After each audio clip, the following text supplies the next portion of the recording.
Started, I'll ask Chad Huckabee to lead us in prayer. Pray with me.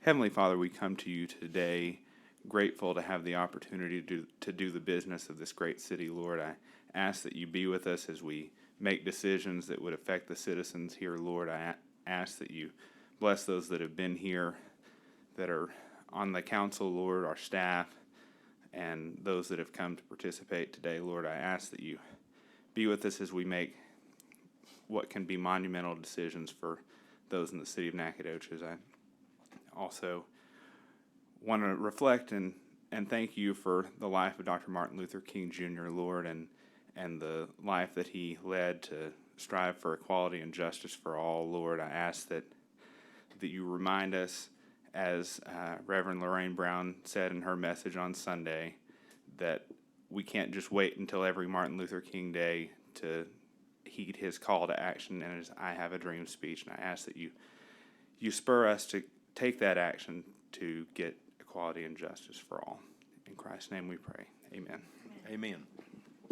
I'll call this meeting to order. If you'll rise for the pledge, please. I pledge allegiance to the flag of the United States of America and to the republic for which it stands, one nation under God, indivisible, with liberty and justice for all.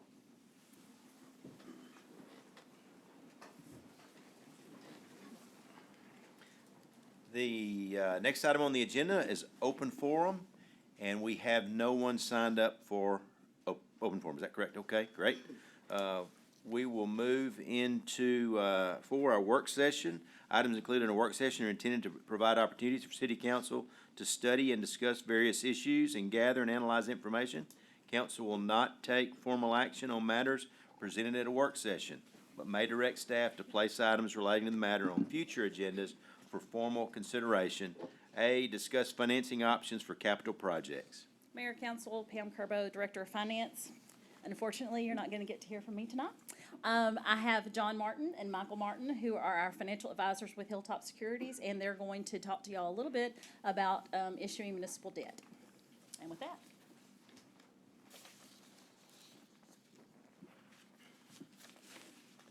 Thank you, Pam. Mayor, Council, I'm John Martin with Hilltop. Thanks for having us tonight. I want to just kind of highlight, there's a fairly long presentation. I'm not going to go through the whole thing with you, but Pam knows how to find us if you have any follow-up questions. But I do want to take kind of a high-level overview of different types of financing options that Texas cities have for financing capital improvements. There is, as we all know, we have a large amount, a long list of projects, and some of these things are very expensive that we don't have money just laying around for, and so we have to look at other options as to how we're going to pay for those things.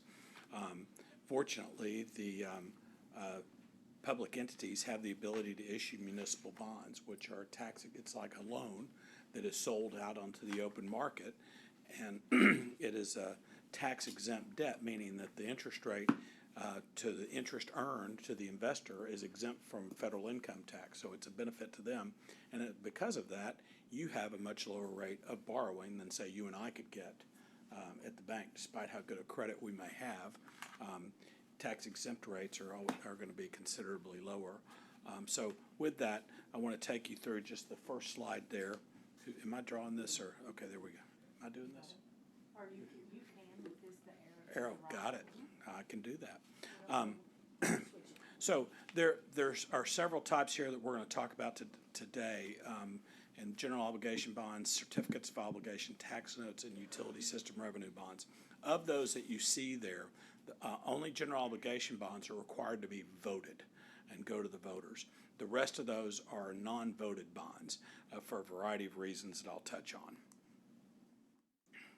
on. As you see here, we've done a matrix, and it takes these four types of debt and talks about the public approval, security and pledge behind it, and other considerations, and also the typical credit ratings. So in these boxes that you can see in the GO bonds, that it is bond election is required for GO bonds, and you can only vote in May or November. COs, there is a council approval and a notice of intent And then tax notes, there is no public approval is required. Same with utility system revenue bonds. With GO bonds going to the security and pledge, we have taxes only, so that means your ad valorem tax. And you know, when you set your tax rate every year, you have your M&O tax rate and your INS tax rate. The INS tax rate may only be used to repay debt that have to be in these categories that you see here. GO bonds, certificates of obligation, or tax notes are that's where the INS levy, that's where the INS tax rate is derived from. It may be supplemented by other revenues, but bottom line is that you can only levy that INS tax rate if you issue these types of debts and these conditions required. If you look, back into utility system revenue bonds, those are secured solely by, instead of taxes, utility system revenues. So you take your water in your proprietary fund and your enterprise fund that you see in your audit, that particular fund, there would be the net income derived from that would then be pledged to pay. You would have a covenant that says that you promise to pay, just like you have your operating expenses, out of that to pay any debt. So again, no voter approval for that, but very typical. The city has done that for its water and wastewater type improvements. Other considerations is with GO bonds, it's a considerably longer process because again, you can only vote in May and November. It can be a little pricier because of election costs, and there's some financing restrictions that need to be considered too because of the way that you have to set up the propositions. We'll talk about that in a second. COs, we're all well aware in this room that they are subject to petition by 5% of the registered qualified voters, and if you get that petition, then you either have to decide not to do the project or present it to the voters.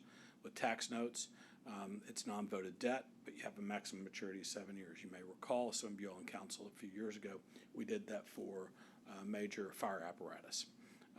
There was a better deal than you all doing a lease purchase of that. Utility system revenue bonds, there's a variety of considerations there, typically because it is not tax-backed, so there are security and collateral that to secure the bondholder, where you make more covenants and so forth and promise not to issue additional debt under certain circumstances, and you promise that you will set rates at a certain level, your utility rates at a certain level. As a result, the credit ratings there, as you can see, because of the tax backed of the GOs, COs, and tax notes, you have an ad valorem tax pledge behind that, so it gets the highest possible credit rating that you can receive. Typically, utility system revenue bonds have 1 or 2 notches below, so if you're a AA- in your GO bonds, you're probably an A+ or a single A on your utility revenue bonds. That might be about a 0.5% difference in terms of overall interest cost to you.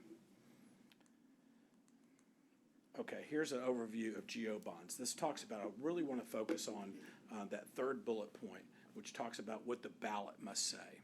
So this is really important when we start talking about all the projects versus when you do a CO and you lump them all in and you have a not to exceed amount. Understand that when you have, when we go to the voters for these types of projects, each proposition, each question is different. So we may have proposition A, B, C, D, and E, depending on how many different projects you have. Now, these are almost always going to be general purpose type projects, parks, public safety, that type of thing. I would discourage any city from doing water projects and asking voters for water type improvements. It makes much more sense for it to be general purpose. It's a health, safety, and welfare type of thing. We need all of these things, but it can be a fine line sometimes between needs and wants, right? Then I'll go to COs. We're very familiar with that, and you have a very similar in terms of its maximum maturity of 40 years. COs can be done in a timeline of 90 days. So when you say go, you can count on money being in the bank 3 months later. So it's a very quick process. There are a few limitations there in terms of, because it's non-voted, of types of projects that you can actually levy a tax for, and it mainly deals with arenas and stadiums and things, convention centers, that type of thing, that the state legislature in its last session said, we don't want you to be issuing COs for those types of things. Voters should be able to have the right. If you're gonna tax them for that, they should have a right to. So, but other things such as that you can continue to do parks, public safety, and that sort of thing are perfectly fine for you to levy a tax for, an INS tax for. Then the next is under tax notes. We can talk about that a little bit. That's again 7 years, same type purposes. We talked about that we've done that for major fire equipment. That's also for sometimes maintenance expense if it's a big, if we have a pipe burst, a water main break or something like that, we need a couple of $1 million that we don't have right now. That's tax notes is a perfect option for that because it can be done very quickly. There's some consideration in here, some things to think about. Voted versus non-voted debt. As a council, why do you decide to go one way or another? Do we always let the voters decide everything we do, or have the voters elected us to make these decisions? That's a key thing that you're always asking yourself when you're trying to decide whether you're doing GOs or COs. I think the voters told us I think we got petitioned, so we know that we don't really have a choice in some of these projects that we're considering in your CIP. Some things to also think about that I talked to you about a little bit about why you don't ask voters about water projects and things like that, because we absolutely have to have water. What happens if they turn it down? What are you going to do? So we might be able to deal with bumpy streets, might not have as good fire protection but that type of thing. But you got to have water and sewer. So those are things that are a major consideration. This is a chart that we put together, or a little graphic that we put together, showing 2021 what happened with Texas cities, the way that they issued debt. So the number of issues and the volume of issues, as you see, how much non-voted debt, voted debt versus non-voted debt sold in Texas for 2021. Don't have 2022 figures all in just yet, but in 2021, the total number of all issues sold by Texas cities were 674. Out of that 674, only 42 were voted bonds. So only 6% are voted bonds. So that's because of the flexibility that you get from COs in the direction you all were trying to go. In terms of dollar volume, it's very similar. $16.7 billion of debt sold by Texas cities in 21. Of that, the voted amount was $1.2 billion, or about 7%. There's some things here that I'm not going to go into that are really deep in the weeds in terms of different types of things that you can, that we talked about, voted and non-voted debt in terms of the types of projects like arenas and that type of thing that you can actually levy a tax for, that I'm not going to go through tonight. The next page is a GO bond election calendar to give you an idea of what your timing is. We met with the Citizens Advisory Committee earlier this afternoon, and we're kind of well on our way in that regard. But so you all know the dates here that are in front of you coming up in August. While that is 6 months away or more, it's going to come quicker than you think. So Steve was kind enough to point out that your August 15 meeting is really your drop dead. And that's really the date between you have a first and last day that you can call an election under state law, and that revolves from August 9 to August 21. So you have a council meeting falling in between there that's regularly scheduled. You can always schedule a special meeting, of course, if you needed to. And then the election day this year for the November date is the general election date of November 7th. Happy to answer any questions. I know that a lot of it, and I didn't want to take up too much of y'all's council meeting to talk about all this. Any questions? Anybody have a question? That was really helpful. Thank you. Can you provide us this entire slideshow electronically? Yeah, cheers. Excellent, thank Yep. you. And in a hard copy also, please. Sure. Thank you. Yeah. Pam can get all that for you. And any follow-up questions, Pam knows how to find us, so. All right, Thank you. thank you for your time. Thanks for being here today. You bet. Okay, we'll move forward to number 5, items to be removed from the consent agenda. Are there items under 6 to be removed? Okay, hearing none, I would ask for a motion on item 6. I make a motion, we approve the consent agenda. Okay, Second. thank you both. Any discussion? Those in favor signify by saying aye. Aye. Those opposed, same sign.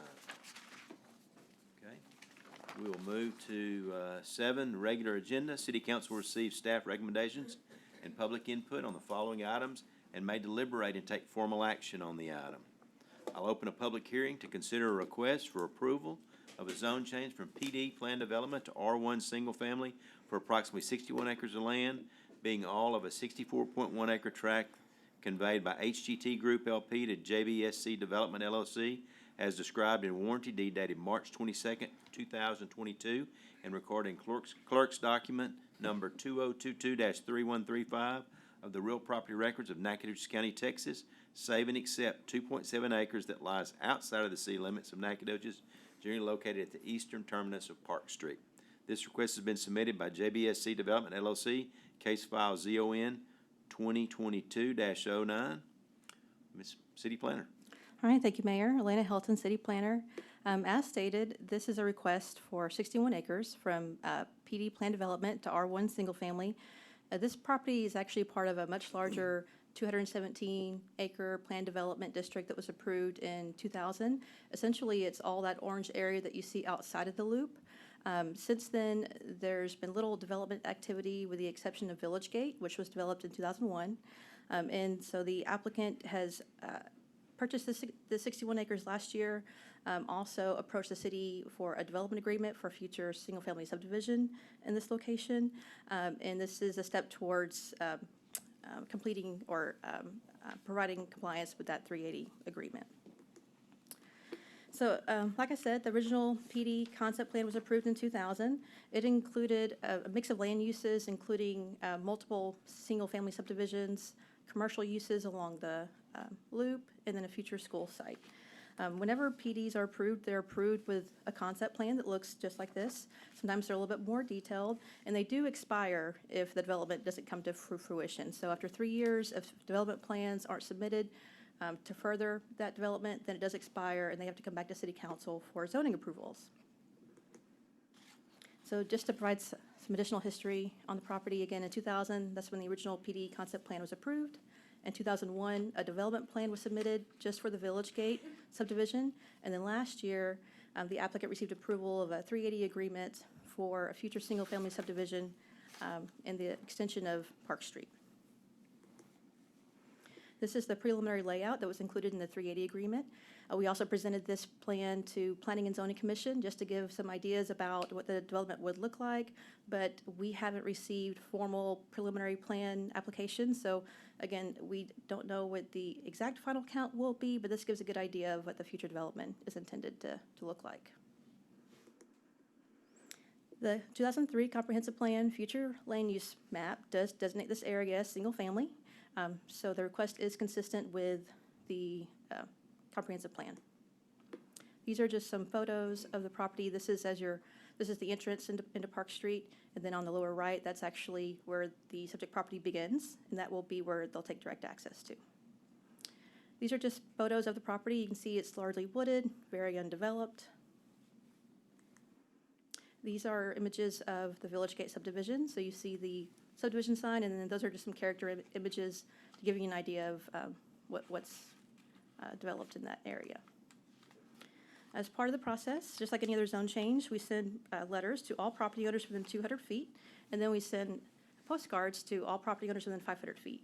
So on the map, you see the subject property with a red star, and then single family is identified as purple and yellow, and then white and green is undeveloped or agricultural land. We did receive a email this morning that we sent to you. We also printed a place at your copy from a resident within the 500-foot buffer. They had concerns specifically with just an overall increase in density and additional traffic that could be generated by that use. We didn't receive any written opposition from any of the property owners within the 200-foot area. We did have a number of the Village Gate residents attend the meeting last week, and a lot of their questions were about the specific development in regards to the lot size, future landscaping. But what we reminded the commission is that the discussion was about land use, and we hadn't gotten to the details of what the subdivision will actually look like. That will be approved, or reviewed and approved by the Planning and Zoning Commission, and so there will be another review process for that. But at this point in time, the applicant didn't have any additional details about the layout of the future subdivision. The condition for approval of zone changes are outlined on your screen. These are also things that were included in your staff reports. I won't go over all of them, but staff does find that the request does comply with all of the conditions for approval of a zone change request. The Planning and Zoning Commission heard this item at their regular meeting on January 9th and did recommend approval unanimously without any additional conditions. So tonight, we're looking for a direction from the City Council as far as approval of the request, denial of the request, or approval with conditions. Jake Crawford, the applicant, is in attendance if the council should have any specific questions of the applicant. But with that, I'll conclude staff's presentation and open up for questions to the council. Okay. I'll begin with public comment if that's good with the council. Okay. Would anyone in the audience like to speak to this item? Okay. Mr. Crawford, any comments or just want to fill questions? Any thoughts? Thank you, Mayor, council members. Jacob Crawford, JBSC Development. I'm here to answer any questions. Can't give you a status. We should have a rough grading plan by the end of next week, so we'd like to get started. We do have intent for a park in the middle of the subdivision, and we've also been able to gain a few more lots. So I think it's good for everyone involved if we could get this approved. Thank you. Thank you. Council, any comment? Councilman Huckabee? Just a follow-up. Last week, we started the process off for annexing the portion of this that we're not zoning. Am I correct that we will then zone that? It will be brought for application to zone that to R1 also, once the annexation, if that goes the way we expect it to? Yes, that annexation is scheduled to be approved at your first meeting in February, and then this item would be following that. Or that future zoning for the 2 acres would be following that. Thank you. You're welcome. But annexation was a request from the property owners, right? Yes. Okay. There was concern in the one email about property tax, property valuation would go down. Is there really a concern for that? I've never seen, based on my experience, I've never seen property values decline based on additional development. If anything, it's a catalyst for increase in property values. And traffic? Yeah, so more people does equal more traffic. It's a numbers game. But whenever the subdivision preliminary plan is submitted, based on the number of lots, they'll be required to submit a traffic impact study to show what the additional demand will be on the roadway. And then if it exceeds the current capacity, they'll be required to upgrade infrastructure in order to handle that. And we know that this is going to include future street extensions Right. as well. Okay. So, Thank you. you're welcome. No, I have no issues or questions. This seems like the natural progression from this process that we started Yeah. almost a year ago, right? Mhm. So, yeah. Councilman Bellinger? No questions from me, thank you. Thank you. Okay. Do I have a motion? I move that we approve agenda item number 7A as written. Okay. Do I have a second? Second.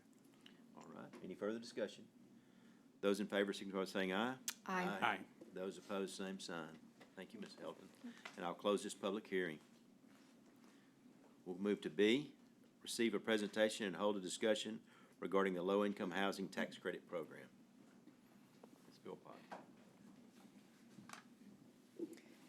Mayor and Council, Larissa Philpott Brown, Economic Development Director, here to just give a refresher course on low-income housing tax credits. We have received a couple of applications for these tax credits, and you will hear one of them tonight. This is very similar to the presentation that you heard last year, but I know it's been a while since we heard that, and Councilmember Huckabee did not get the benefit of hearing all of that discussion. So I won't hit all of this line by line, but just wanted everyone, including residents, to just get a refresher on what this is. So the housing tax credit program was created in 1986 as a way to essentially start funding affordable housing in the United States. It's essentially a dollar for dollar credit on federal income tax claimed over 10 years. It's an $8 billion program, so it's a huge program, and it's essentially the only way that we fund new affordable housing in the United States today. It is not Section 8. I hesitate to even call these developments projects because people affiliate it with Section 8, and there's a disincentive to support these projects because of that, but please keep in mind it is not Section 8 housing. I'm not going to delve into the finances of these. You guys have had a lot of finance discussion today, but just know that there is a 9% credit. So, for example, a $1 million project would get $90,000 a year for 10 years or $900,000, thus reducing the debt required for their project, meaning that they can accept less money in rent. So the state every year, so there's $8 billion that we can allocate across the United States. The state of Texas creates a qualified allocation plan every year. In that plan, they define regions and they create a competitive scoring system. That scoring system rewards points based on the amenities that they provide, the income and rent levels that they're serving, proximity to jobs, and also resolutions of support from their local city council. So you'll notice in the point system, this happened last year, it's happened in the past, it will happen this year, and again in the future. We get applications all essentially for the same neighborhood because of that point system. They're driving you to be close to parks and schools and things that are easily walkable for these developments. As I said, local government support is part of that point system as well as development funding. They define development funding as anything more than $250. So that doesn't mean that we're participating in the way we normally participate in developments. You could even approve a fee waiver, which is what has been done in the past. You could waive up to $250 or at least $250 in permit fees, and that satisfies this requirement. They will also ask for support from their state representative as well as any neighborhoods that are in the area. So they do apply through what's called a pre-application process where everybody essentially has to show their cards. They submit these pre-applications to the state and they say, this is how we think we're going to score in this process. So thankfully through that, we have seen that we do have the request that we'll hear tonight, as well as 2 others. The request tonight is in a special set-aside that is for existing properties, for its redevelopment of existing properties.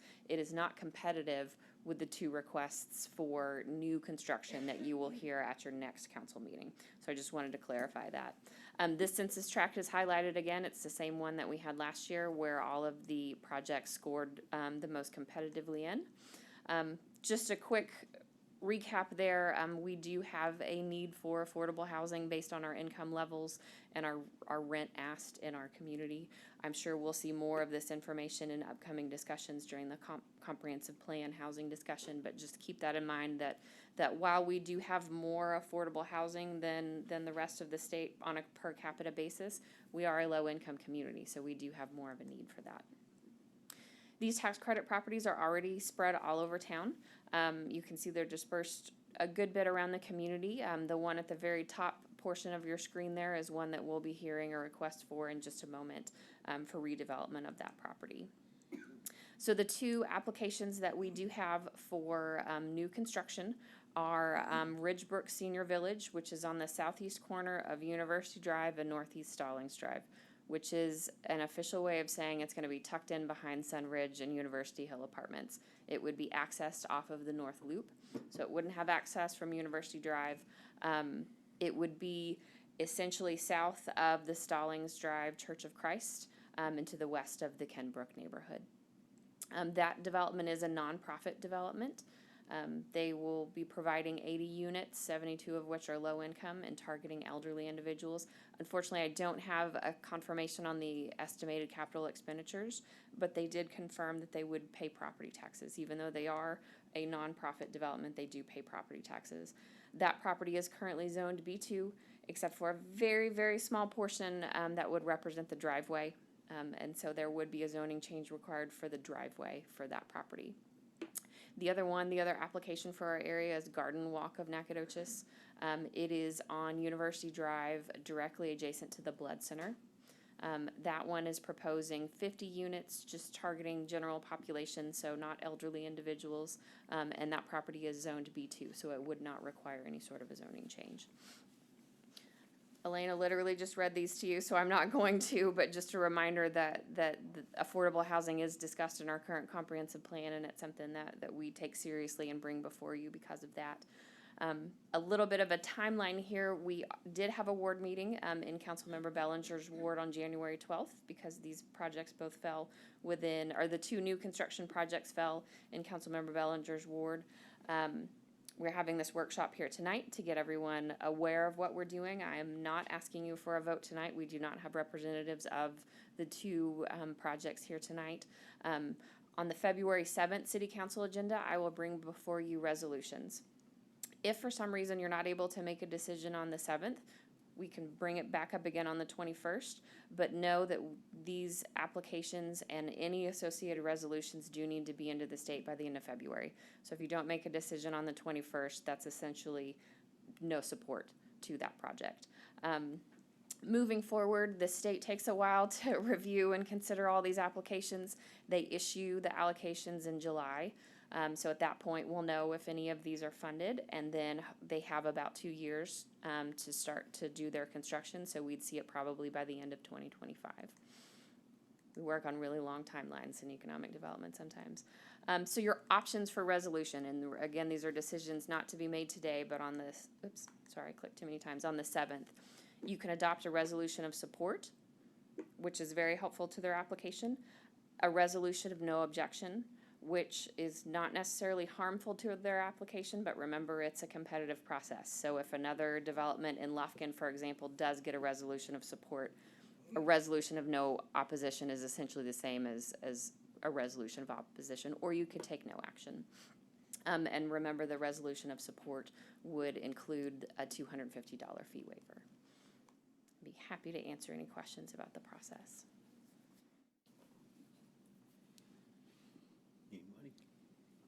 I just have a question. What is your definition of affordable housing versus low-income housing? I would say to me they're essentially the same thing. I would say in city planning world and in economic development world and the affordable housing world, the kind of general wisdom is that you shouldn't spend more than 30% of your income on housing. And so to me, affordable housing would be a rent that is 30% or less of the median area income.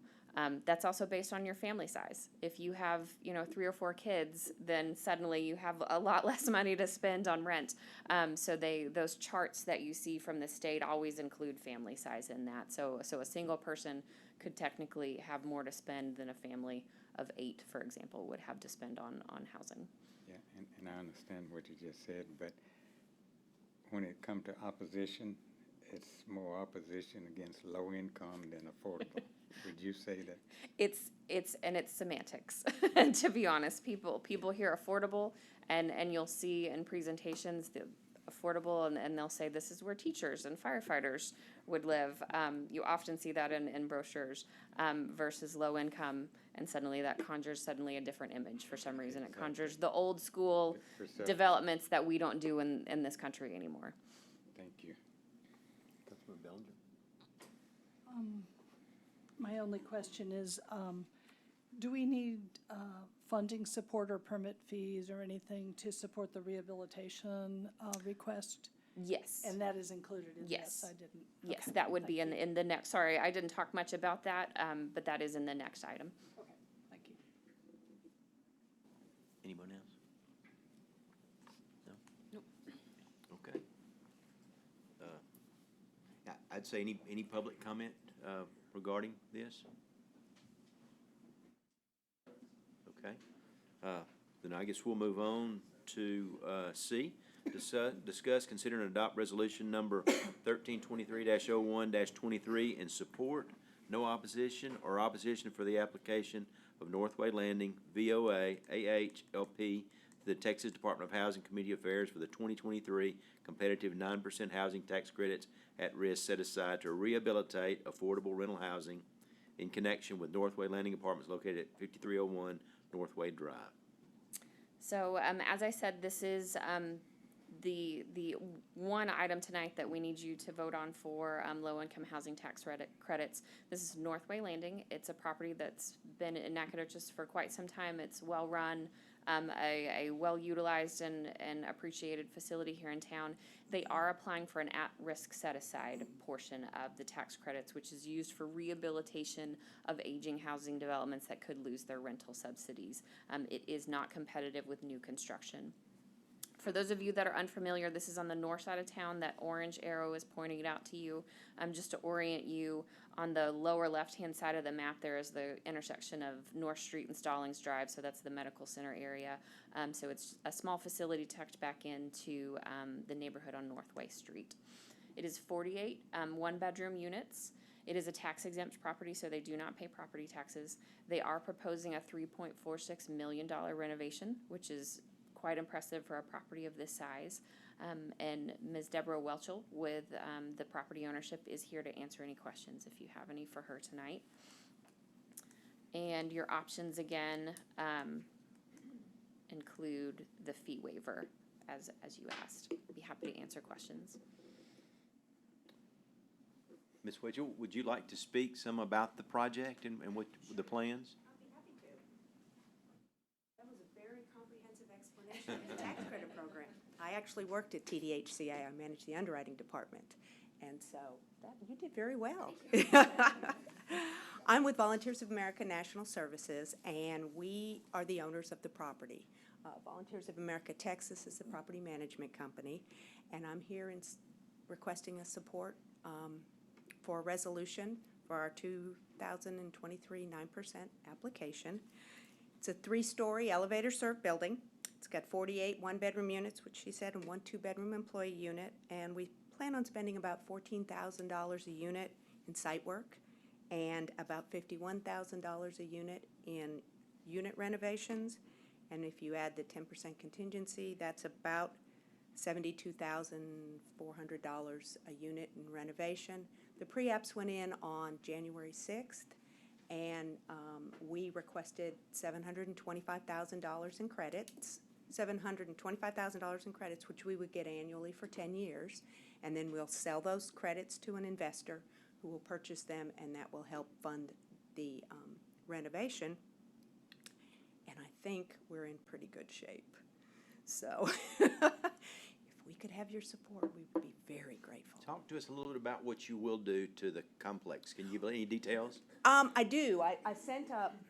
I will share that. Okay, I did send I sent a preliminary draft. What we're going to do, a lot of interior work. We're going to, into the units, we'll go in and change appliances, flooring, cabinets, paint. I think the roof is okay, but we'll probably replace, and we're looking at the windows. We're not sure about the windows, but then there'll be a great deal of site work. We need to do some of the site work out there. We've got a bridge over a river that we need to take care of, and probably HVAC or the PTAC units on all the units too. Great. Does anybody else have any questions? What is the vacancy rate at that location? That is about 98%. There usually is 1 or 2 vacant units, and as soon as I have a waiting list, it's pretty significant. So as soon as I get a waiting list, then we get somebody occupied. We have a new manager. She's been there for just recently, and there was some vacancy initially, and she has filled everything up, and it remains full. Is there a high turnover rate? Is it? Not usually. What is elderly is very, it's very stable. Yes, you're absolutely right. Typically, people are going to assisted living if they leave there or they've passed away. So for the most part, very stable. And again, with a waiting list, as soon as they become vacant, we are able to fill it. And Ms. Philpott was right. They move. Yeah, they pay 30%. I'm sorry, lost my train of thought as I turned around. They pay 30% of their income. Okay. So. Thank you. Anyone else? I didn't go to public comment. I might step that in if I can. Anybody in the public have any comments? Yes.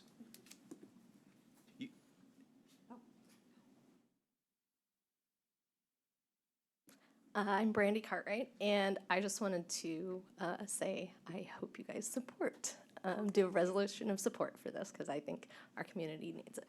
Thank you. Thank you so much. Anyone else? Okay. Council, anything else? Okay. Thank you for being with us tonight. Thank you very much. Okay. Do I have a motion on C? I make a motion to approve, agenda item C as it is written. Thank you. Do I I'll have a second? second the motion. Second, thank you. All right. Any further discussion? Can Do I we- ask a clarification Yeah, question? I was gonna ask one With also. with the fee waiver, or without, Sure. with the fee waiver? That wasn't discussed, was it? Talk- That was one of the options. Sorry. That is the option in the resolution. If you are choosing to support the resolution for support, it would be just a $250 fee waiver. That's important to their application to the state. Is the motion in second in order with that? Need to specify. Would you So- like to? Do we want to discuss it first before, because I'll make the motion, without the fee.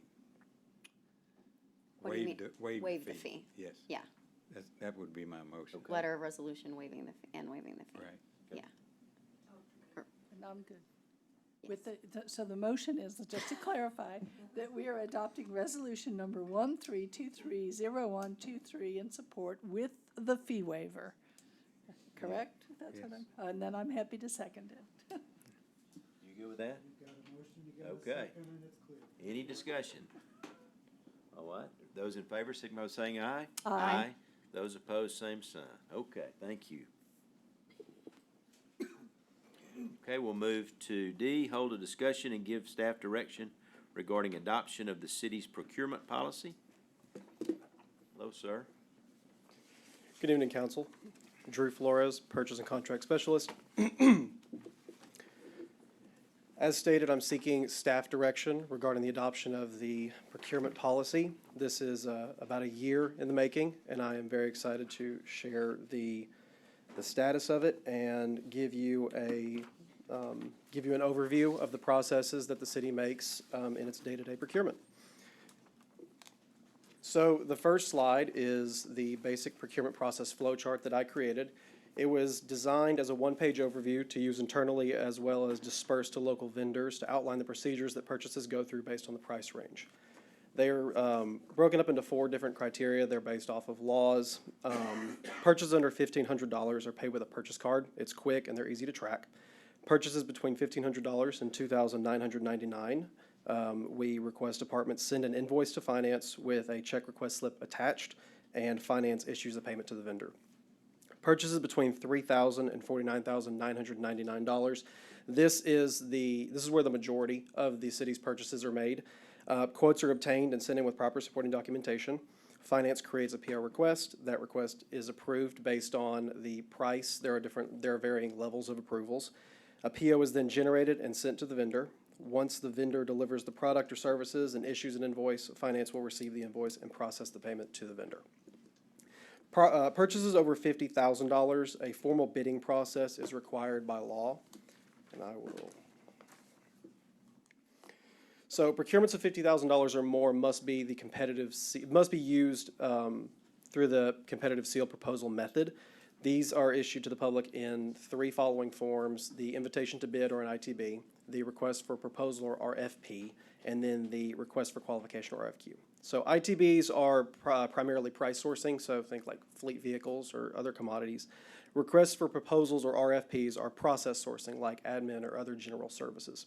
The final is professional services, but they're not based on price or process, but rather qualifications-based proposals. These fall under a certain laws and statutes that are such as architectural, engineering, accounting, insurance, things of the sort that you would rather look at qualifications rather than how much they cost. Procurements over $50,000 are also exempt from these procedures if there is a qualified exemption as outlined in section 252.022 of the local government code. Those exemptions include things such as public calamity, the preservation of public health, copyrights, patents, and sole sources. All of these procurements over $50,000 are also open publicly, and they go before council for authorization and approval.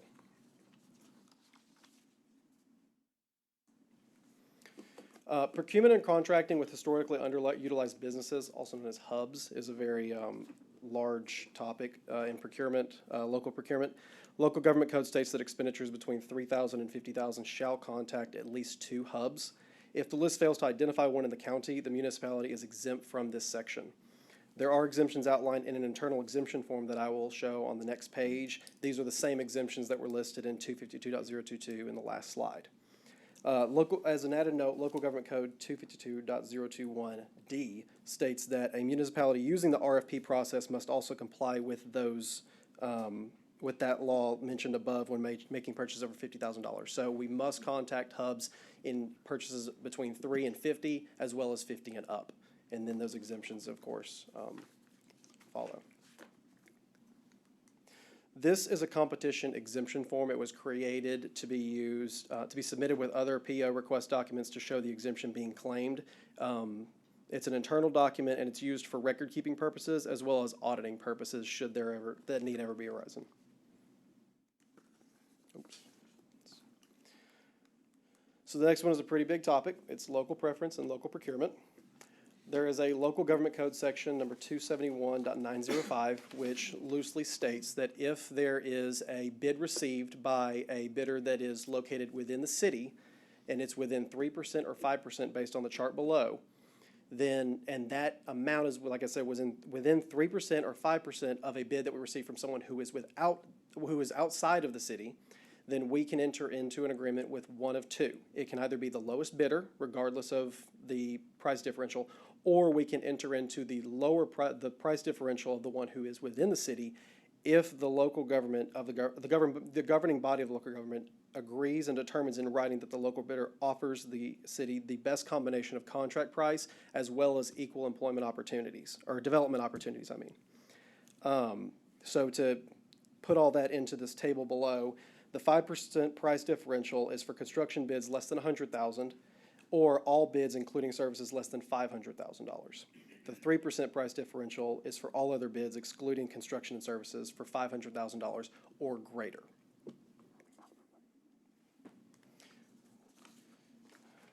To expound on that, the efforts that purchasing as well as finance are going through to improve local preference are as follows. Something I've noticed in the 16 months here, the most notable barrier to entry for local vendors has been workers' compensation requirement. This is typically, it's based off of payroll or something of that effect. The city does this to protect both parties from liability or litigation. It has nothing to do with us having preference in any other way. It's also for construction contracts, it's statutory, based off the Texas Labor Code 496.096. I feel that something we can do to improve that is on the next bullet is that we have been working on getting a vendor fair planned to bring awareness to local vendors of the city's procedures and how to more easily do business with the city. I feel if I can get these vendors around and explain to them what the process of the city's purchasing is and what we require of them with regard to insurance, then we can gain a better understanding of where they're working from and try to decide how best we can help guide them to get those policies and coverages that would allow them to work with us. Another note is the procurement policy includes an example of the application for local preference consideration. I believe it is the first Exhibit A. This form can be filled out and submitted with finance to be added to a solicitation list in the event that we would look for any local vendors to consider. Finally, a purchasing division is looking to be created in the future, and all procurement-related information and correspondence will be added to the city website for public and internal access, essentially making it easier for people to get information about the city's procurement. With that, I will yield to council for any questions that they may have. I think I'd like to open it to the public if anyone would like to speak to this item. This is something we've been working on for quite a while to make sure that we do take care of our people locally. And so I'm really pleased with the work that, that Drew's done. But if any of you have questions or other comments, we'd sure like to hear it. Okay, council, any questions or comments? Mr. Huckabee, you look ready to say something down there. It's really more of a comment than a question, just to say that I appreciate the work that you're doing to develop this policy and flesh it out more and make sure that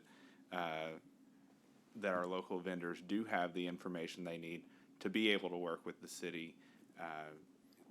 As many dollars as we can keep in Nacogdoches, I think, is better for the city and for our vendors. So thank you. Absolutely, yes, sir, thank you.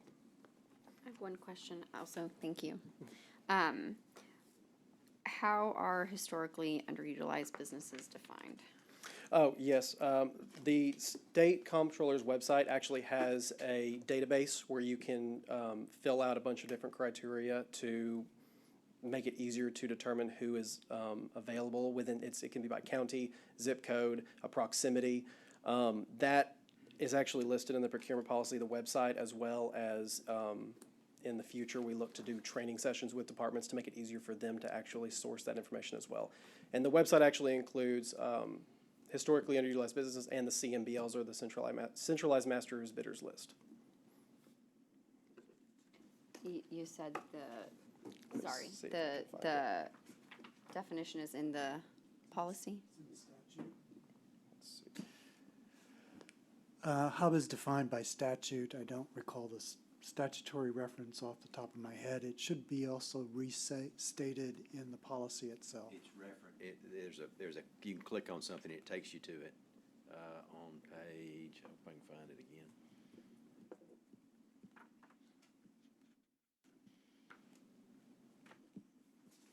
It's at the 50,000 or up to $50,000 purchases. There it is, let's see. You see it? Here it is on page 23. Your question, I think, if I understood your question, I don't know if I did or not, but, so are you wanting to know what constitutes a hub? So. It's right here. Okay. So yeah, a historically underutilized business or hub is a business that has been certified by the Texas Comptroller of Public Accounts according to the process outlined in the Texas Administrative Code. It's the letter G on page 23 of the procurement policy. All right, that tells me nothing, so. So it's going to be a woman-owned or a minority-owned Thank you. firm. Okay. I don't know the percentages that are outlined there. The statute will have that Okay. set out.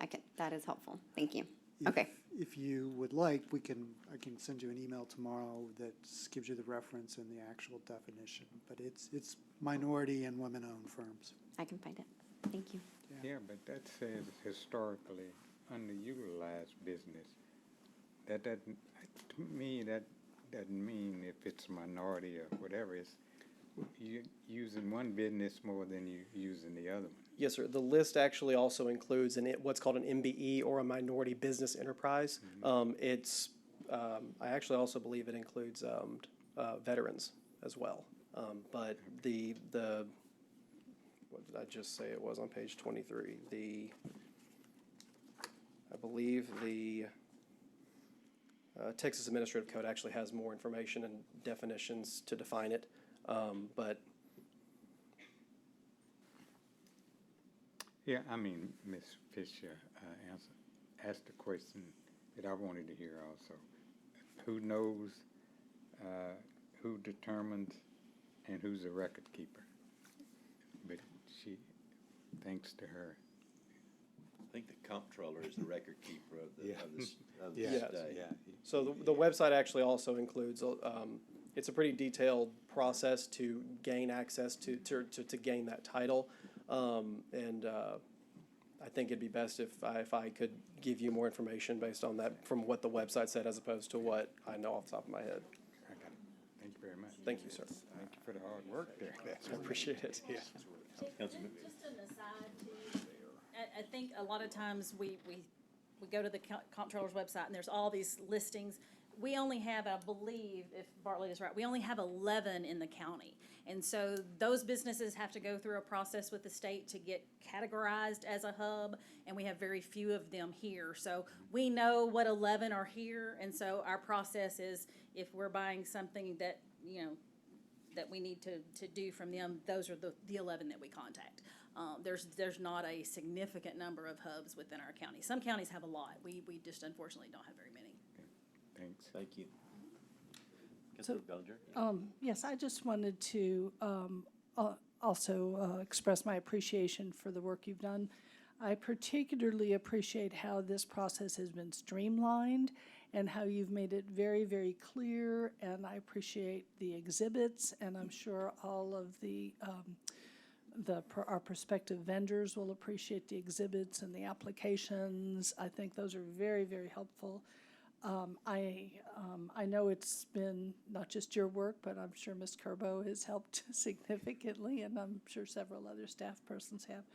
And it's really the efforts to remove the barriers for our local businesses are very important, including the vendor fair, and I know the discussions you have had with local businesses, and all of that is appreciated. I have only one comment, and that's probably for you, Mr. Donnell, and I know you're working on this, but it's very hard to find this.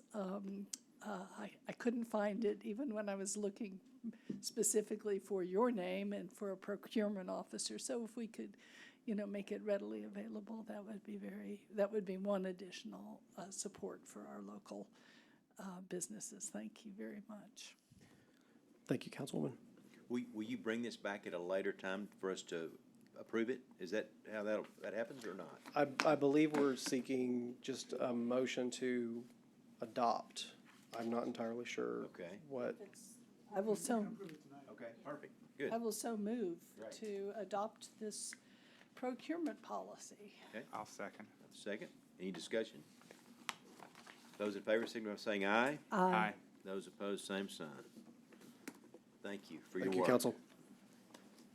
Okay, we will move on to E, and I've been given very detailed instructions, and I think I'll get it right. Consider appointing members to the following city boards and commissions: Building Standards Commission, Airport Advisory Board, Industrial Development Authority, Health Code Advisory Committee, Pine Grove Cemetery Board, Main Street Advisory Committee, Zoning Board of Adjustments, and Housing Authority.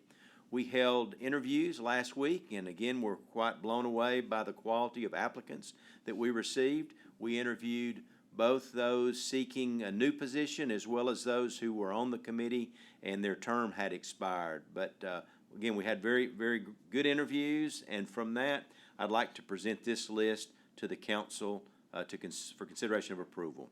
For Building Standards Commission, Nathan Walker, Michael Bailey, and Russell Rusty Sanders. For the Airport Advisory Board, John T. Hughes, Ricky Jones, and Clayton Wall. For the Industrial Development, let's see, that's not correct, I don't think, on Airport Advisory, is it? No, sir. It's Jason. John T. Hughes, Jason Reyna, and Clayton Wall. That's right. Sorry about that, I should have picked that up earlier. Okay? Would you repeat that again, Mayor? Airport Advisory Board will be John T. Hughes, Clayton Wall, and Jason Reyna. Thank you. R-E-I-N-A. Thank you. Okay. For the Industrial Development Authority, Richard Humphreys. For Health Code Advisory Committee, Hunter Skeef, Ann Doyle Anderson, and Beth Blackburn. For Pine Grove Cemetery Board, Raymond Berry and Burkhart Patton. For Main Street Advisory Committee, Bethany Orheim and Miles McCall. And for Zoning Board of Adjustment, Charles E. Poole Jr., and for Housing Authority, James Irvin. The committee does have an additional 2 appointments, one to Pine Grove and one to Main Street, but that will have to be taken up at a future meeting because we've got to approve the additional position first. So with that, I would ask, I'll offer that in the form of a motion, and I will ask for a second. I'll second. Okay? Any discussion? Okay, those in favor, signify by saying aye. Aye. Those opposed, same sign. Okay, how did I do? We will move now to executive session. Executive session is for city council to receive information and deliberate on matters specified in subchapter D of the Texas Open Meetings Act. Council may reconvene in open session to vote on the matter. Tonight, the deliberation will consider Government Code Section 551.087 as well as 550, thank you, sir, 551.074. And we are adjourned to executive session at 6:30. We're back from executive session at 7:47. 7:47. And,